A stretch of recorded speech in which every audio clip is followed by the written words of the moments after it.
আজকে সকাল সকাল এই মেঘলা দিনে যাচ্ছি কোথায় জানো? মেদিনীপুর। একদমই হঠাৎ করে কালকে রাতে ঠিক হয় বা তার আগেই ঠিক হয়, একদিন আগে, যে বাবার কিছু অফিসিয়াল কাজের জন্য মেদিনীপুর যেতে হবে। তো গতকাল যেহেতু আমার ক্লাস ছিল, তাই জন্য বাবাকে একটু ওয়েট করতে বলি। আজকে আমি ফাঁকা ছিলাম, তাই জন্য বাবাকে নিয়ে গেলাম। তো এত ভালো লাগছিল ওয়েদারটা। আর স্বাভাবিকভাবে যেহেতু ওখানে সব সময় যাওয়া হয় না, সব সময় কেন, মানে অনেক টাইম যাওয়া হয় না, কাজ ছাড়া আর যাওয়াও হয় না। তো সেই যে একটা যাওয়ার আনন্দটাই আলাদা, মানে প্রচুর বেশি করে যখন তুমি কোনো জায়গা অনেক দিন পছন্দের জায়গা যাবে না, তখন তো আরও বেশি করে টানে। তো সেই ব্যাপারটাই দেখো, বাবা পর্যন্ত কত এক্সাইটেড সেখানে গিয়ে। আমরা সবটাই জানি কোথায় কি আছে, তাও আমাদেরকে বারবার করে বলছে এখানে এটা আছে, এখানে ওটা আছে, এখানে ওই গাছটা ছিল, সেখানে ওই গাছটা ছিল, ওখান থেকে ওটা ভেঙে দিয়েছে, ওটা এখন নতুন হয়েছে। আমরা না বাবাকে আর চুপ করাইনি, আমরা সবটাই বুঝতে পারছি। আর বাবার ওই আনন্দটাও উপভোগ করছি, যে বাবা নিজের শহরটাকে দেখে কত আনন্দ পাচ্ছে। ঠিক আমিও তেমনই। আমিও অ্যাকচুয়ালি যখনই গাড়িটা মেদিনীপুর ঢোকে না, তখন এরকমভাবেই আনন্দ লাগে যে আমি এই জায়গাটা এটা করতাম, আমি ওই জায়গাটা এটা করতাম, সেই কথাগুলো মনে পড়তে থাকে।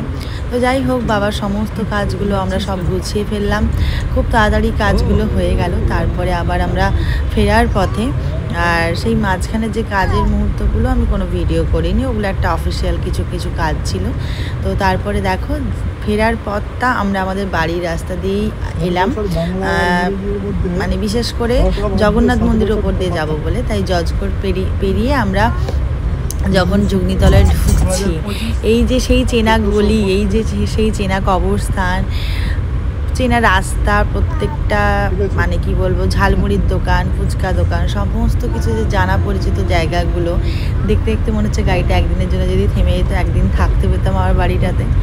তো এই হলো সেই আমার প্রিয় গলি আমার বাড়ি যাওয়ার জন্য, মানে রাস্তা, গলি না, ঠিক রাস্তা।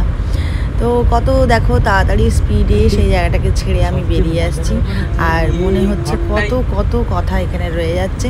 আর সব সময় এই জায়গাটাতে এলে তখন মনে হয় যে আজকে যদি মা থাকতো, তাহলে আমাদের এতটা এরকম না আসা, এই ব্যাপারটা হতো না। যদি মা থাকতো তাহলে আমরা অবশ্যই মানে আর 5 জনের মতো করেই নিজেদের বাবা বাড়ি আসতে পারতাম। তো যাই হোক, তারপরে আমাদের পছন্দের মিষ্টি দোকান জগন্নাথ মন্দিরের। আর একটা হ্যাঁ, খুব ভালো জিনিস যে কালকেই রথযাত্রা, তো আমাদের মেদিনীপুরের জগন্নাথ মন্দিরের বিশাল রথের নাম আছে। তো আমরা এই একদম মন্দিরের অপোজিটের দোকানের এই মিষ্টি ভীষণ ভালোবাসি। আর এই যে হচ্ছে মালপোয়া, মানে রথের সময় এই স্পেশাল মালপোয়া, সীতাভোগ বাবা অফিস থেকে আসার সময় আনতো। তো এত ইচ্ছে করলো, আমাকে দিদিও মনে করালো যে মালপোয়া যাচ্ছিস যখন নিতে পারিস। তখন আমার মনে পড়লো যে সত্যি আমাদের এই দিকে না মালপোয়া পাওয়া যায় না। মালপোয়াটা পাওয়া যায় একটু অন্যরকম, ফোলা ফোলা পিঠের মতো দেখতে, আর এই মালপোয়াটা অন্যরকম। যে যার যেই স্থানে বড় হয়েছে সেখানকার জিনিসের প্রতি একটা আলাদাই টান। তাই জন্য একটু বেশি করে মালপোয়া বাড়ির জন্য নিয়ে এলাম, আর সীতাভোগও নিয়ে নিলাম। আর চলো তোমাদেরকে আমাদের মন্দিরটা দেখাই। সবাই জানো, কিন্তু আমার অনেক মানে যারা মানে ফেসবুকে আছো, যারা হয়তো আমার এদিককার, তারা হয়তো আমার ওই জায়গার মন্দিরটা জানে না। তাই আমি একটা ছোট্ট করে ভিডিও করছি, দেখো তোমাদের জন্য, যে এই হলো আমাদের এখানের অনেক পুরনো জগন্নাথ মন্দির। এবং জগন্নাথ মন্দির হচ্ছে যে আমাদের বিশাল বড় করে রথের মেলা বসে। আর রথের মেলাতে প্রচুর জিনিস পাওয়া যায়, ছোটোবেলায় প্রচুর ওখান থেকে মাটির রান্নাবাটির জিনিস এনে দিত মা।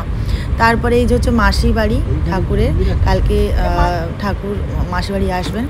তো বেশ ভালোই লাগলো, একদম কালকের আগের দিনই আমি গেছি, মানে রথযাত্রার আগের দিনেই গেছি, তাই আরও বেশি সুন্দর লাগছে।